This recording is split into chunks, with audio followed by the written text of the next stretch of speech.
ED म्हणजेच enforcement directorate कुठलाही आर्थिक घोटाळा झाला तर त्याच्या संदर्भात चौकशी करण्याचा अधिकार हा ईडीचा असतो किंवा केंद्र सरकारची आर्थिक गुन्ह्यांशी निगडीत अतिशय महत्त्वाची एजन्सी म्हणजे ईडी। खरं तर एकदम 10-12 वर्षांपूर्वी जर एखाद्या व्यक्तीला विचारलं असतं की ईडी म्हणजे काय तर कदाचित तेवढं सांगता आलं नसतं। मात्र आता शेमडं पोरगंही सांगू शकतं की ईडी म्हणजे काय। इतका तो परवलीचा आपल्या ओळखीचा शब्द झालाय। खास करून गेल्या काही वर्षांमध्ये महाराष्ट्रामध्ये वेगवेगळ्या नेत्यांवर ज्याप्रमाणे ईडीचे चौकशा लागल्यात त्यानंतर ईडी हा शब्द आपल्यासाठी अगदी परिचयाचा ओळखीचा असा झालाय। याच ईडी संदर्भात आपण अनेक बातम्या बघितल्यात, ईडीच्या छापेमाऱ्याच्या बातम्या बघितल्यात, ईडीच्या चौकशांच्या बातम्या बघितल्यात, ईडीचा ससेमिरा मागे लागला की नेमकं काय होतं याच्याही बातम्या बघितल्यात आणि हा ससेमिरा मागे लागल्यानंतर पक्षांतराच्याही बातम्या बघितल्यात। तर ईडीचा हा सगळा जो काही करिश्मा आहे, ईडीचा हा जो काही दरारा आहे, ईडीची ही जी काही एक प्रकारे दहशत आहे, तर या सगळ्या बातम्या बघत असताना या ईडीलाच आता सुप्रीम कोर्टानं खडसावल्याची बातमी येते। आता हे का खडसावलेलं आहे, नेमकं कुठलं प्रकरण आहे आणि सगळ्यात महत्त्वाचं तुम्हाला थंबनेलवर जे वाक्य दिसतंय की ईडीनं सगळ्या मर्यादांचं उल्लंघन केलेलं आहे, सगळ्या मर्यादांचा भंग केलेला आहे, इतकी मोठी टिप्पणी सुप्रीम कोर्टानं आज का मारलेली आहे। नेमकं काय प्रकरण आहे, सुप्रीम कोर्टानं इतक्या कडक शब्दामध्ये ईडीवर ताशेरे का मारलेत हेच आपल्याला जाणून घ्यायचंय।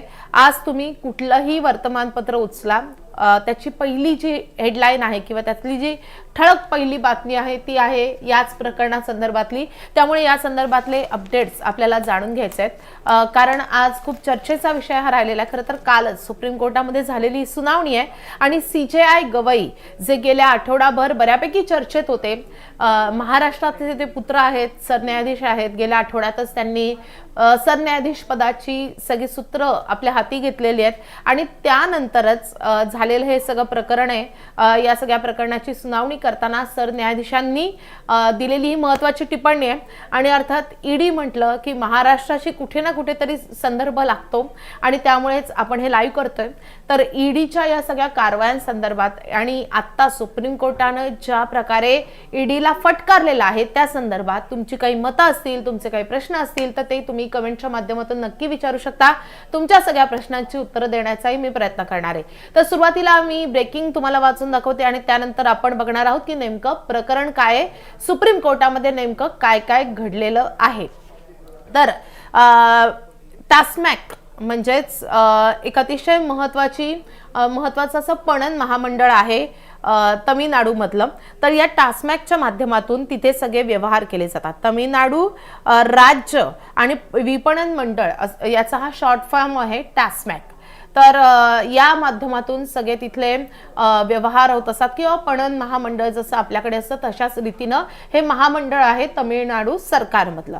तर या महामंडळावर दारू विक्रीचे परवाने देताना काही घोटाळे केल्याचा आरोप झालेला होता। त्या प्रकरणाची ही सुनावणी होती आणि या सुनावणी दरम्यान तमिळनाडू सरकारच्या या याचिकेवर सुप्रीम कोर्टानं सुनावणी घेताना ईडीला कसं फटकारलंय या संदर्भात आपण माहिती घेतोय। तर सीजेआय गवई आणि न्यायमूर्ती ऑगस्टिन मसिह यांच्या खंडपीठासमोर काल सुप्रीम कोर्टामध्ये ही सुनावणी पार पडलेली आहे। तमिळनाडू सरकारच्या वतीनं कपिल सिब्बल यांनी युक्तिवाद केलेला होता आणि अर्थात दुसऱ्या बाजूनं ईडीच्या बाजूने युक्तिवाद करण्यात आलेला होता।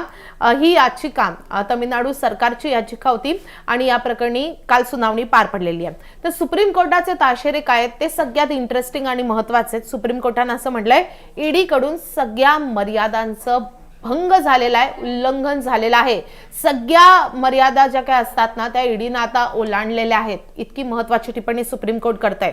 पुढे सुप्रीम कोर्टानं असं म्हटलंय महामंडळाविरुद्ध तुम्ही गुन्हा कसा दाखल करू शकता।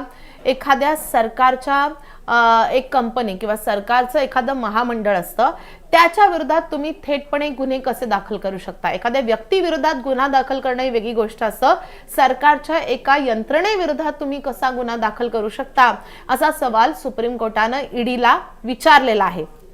पुढे कोर्ट असं म्हणतंय राज्य सरकारच्या कंपनीवर तुम्ही छापा कसा टाकता। राज्य सरकारची कंपनी आहे, एखाद्या व्यक्तीची प्रायव्हेट कंपनी ती नाही आहे, तर राज्य सरकारची अधिकृत अशी कंपनी आहे, तर त्यावर तुम्ही कसा काय छापा टाकता असा सवालही ईडीला सुप्रीम कोर्टानं उपस्थित केलेला आहे। तर या संदर्भात पुढे सुप्रीम कोर्टानं काय म्हटलेलं आहे, तर सुप्रीम कोर्टानं जी काही चौकशी ईडी मार्फत सुरू होती या महामंडळाची, तर त्याला स्थगिती दिलेली आहे आणि टास्मॅक विरोधात जी मनी लॉन्ड्रिंगची केसची चौकशी ती आता सध्या तरी होणार नाही, तुर्तास त्याला फुल स्टॉप लागलेला आहे किंवा स्थगिती मिळालेली आहे।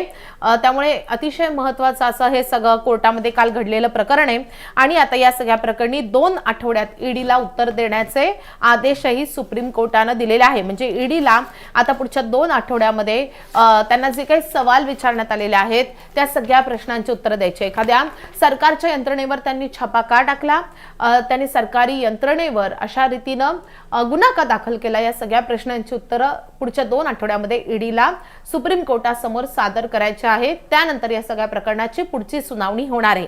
तर या झाल्या महत्त्वाच्या ब्रेकिंग। आता आपण जाणून घेणार आहोत की नेमकं अजून काय काय म्हटलेलं आहे। त्याआधी आपण एक ग्राफिक्स बघूयात की हे प्रकरण नेमकं काय आहे, काय घडलेलं आहे, कुठल्या प्रकरणाच्या अनुषंगानं सुप्रीम कोर्टामध्ये ही सगळी केस गेलेली आहे ते आधी आपण जाणून घेऊयात। तर हे प्रकरण अगदी अलीकडचं प्रकरण आहे, तमिळनाडू मधलं हे प्रकरण आहे। जसं मी मगाशी म्हणले की टास्मॅक मार्फत तिथे सगळे दारू विक्रीचे परवाने दिले जातात आणि त्यामध्ये भ्रष्टाचार झाल्याचा आरोप झालेला होता आणि त्या आरोपानंतर ईडीनं या सगळ्या प्रकरणामध्ये एंट्री केली किंवा या सगळ्या प्रकरणाची चौकशी हाती घेतली। यानंतर ईडीनं टास्मॅकच्या वेगवेगळ्या कार्यालयांवर छापे टाकले। चेन्नईसह वेगवेगळ्या जे काही त्यांचे कार्यालय होती टास्मॅकची तमिळनाडू राज्यामध्ये, तर त्या सगळ्या कार्यालयांवर छापे टाकण्यात आले। खरं तर तमिळनाडूमध्ये मद्य विक्रीचं जे काही परवाने देणं किंवा मद्य विक्री करणं या सगळ्या गोष्टी याच महामंडळाच्या मार्फत केल्या जातात। तुम्हाला आठवत असेल दिल्लीमध्ये देखील अशा स्वरूपाचा मद्य विक्री घोटाळा झाल्याचा आरोप झालेला होता आणि त्या सगळ्या केसमध्ये बड्या आपच्या नेत्यांना जेलमध्ये जावं लागलेलं होतं। तर तो संदर्भ फक्त यासाठी की मद्य विक्रीचे परवाने हा एक कायमच भ्रष्टाचाराचा मुद्दा असतो किंवा कायमच चर्चेचा मुद्दा असतो, त्याच्या संदर्भात अनेकदा भ्रष्टाचार झालेला आपण बघितलेला आहे। तर आता हे जे प्रकरण आहे ते तशाच स्वरूपाचं प्रकरण आहे। 6 ते 8 मार्च दरम्यान ईडीनं ठिकठिकाणी तमिळनाडूमध्ये छापेमारी केलेली होती। चेन्नईसह 20 ठिकाणी त्यांनी कारवाया केलेल्या होत्या, छापेमारी केलेली होती, रेड टाकलेल्या होत्या।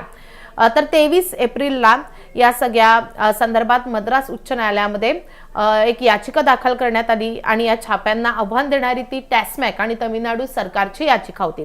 तर मद्रास उच्च न्यायालयामध्ये ही जी काही सुनावणी झाली होती तिथे तमिळनाडू सरकारला काही दिलासा मिळाला नाही, टास्मॅकला आणि तमिळनाडू सरकारला फटकारण्यात आलं आणि त्यांची याचिकाही फेटाळण्यात आलेली होती। तसेच या छाप्यांदरम्यान एक मोठा आरोप करण्यात आलेला आहे अधिकाऱ्यांमार्फत, टास्मॅकच्या अधिकाऱ्यांमार्फत। त्यांनी असा आरोप केलेला आहे की या छाप्यांदरम्यान ईडी कडून त्यांची छळवणूक झाली। आता त्यांचा हा जो काही आरोप होता तो देखील त्यावेळी मद्रास उच्च न्यायालयानं फेटाळून लावलेला होता। त्यांच्या या सगळ्या आरोपांना केराची टोपली दाखवण्यात आलेली होती। त्यानंतर हे सगळं प्रकरण आणखी गाजलं आणि त्यानंतर तमिळनाडू सरकारनं या मद्रास उच्च न्यायालयाच्या निर्णयाच्या विरोधात सुप्रीम कोर्टामध्ये धाव घेतली आणि त्यानंतर आपण बघतोय की सुप्रीम कोर्टामध्ये काल या सगळ्या प्रकरणी सुनावणी पार पडलेली आहे। जसं मी मगाशी म्हटलं की CJI गवई आणि जे दुसरे न्यायमूर्ती आहेत ऑगस्टिन जॉर्ज मसीह यांच्या खंडपीठासमोर काल ही सुनावणी पार पडलेली आहे। आता नेमकं काय काय काल घडलेलं आहे किंवा काल नेमकं कोर्टानं काय काय म्हणलेलं आहे तर ते आपण जाणून घेऊया। तर ईडी कडून संघराज्य संकल्पनेचं देखील उल्लंघन होत असल्याची मोठी टिप्पणी काल सुप्रीम कोर्टाने या सगळ्या प्रकरणी केलेली। ईडी त्यांच्या मर्यादांचा भंग करताय, सगळ्या मर्यादा ईडी हे आता ओलांडायला लागली आहे आणि संघराज्य संकल्पना जी आहे तर त्या संकल्पनेलाच तडा दिला जातोय किंवा त्या संकल्पनेचंच उल्लंघन ईडी मार्फत केलं जातंय अशी मोठी टिप्पणी, मोठा एक आक्षेपही इथे सुप्रीम कोर्टानं घेतलेला आहे किंवा त्यांना तशा रीतीनं फटकारलेला आहे।